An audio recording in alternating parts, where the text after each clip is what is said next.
Kebakaran melanda rumah yang sekaligus dijadikan kantor notaris dan pejabat pembuat akte tanah di Jalan Cemara, Gang Warma Dewa nomor 15 Sanur, Denpasar Selatan pada Senin 30 Oktober.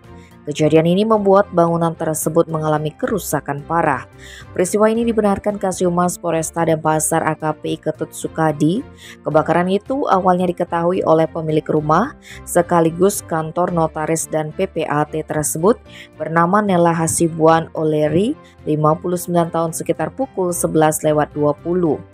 Saat korban berada di dalam rumah, tiba-tiba lampu mati, lalu wanita ini mengecek ke bagian rumah yang dijadikan kantor notaris.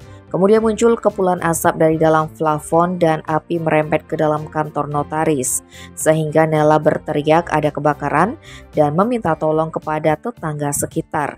Selanjutnya korban bersama warga sekitar memadamkan api dengan air yang ada di kolam renang.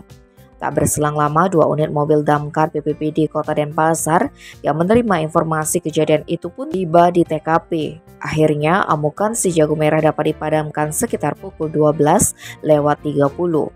Dalam proses pemadaman, kontrakan milik tetangga korban, seorang WNA bernama McQueen Karen McNine, 59 tahun ikut terdampak kerusakan.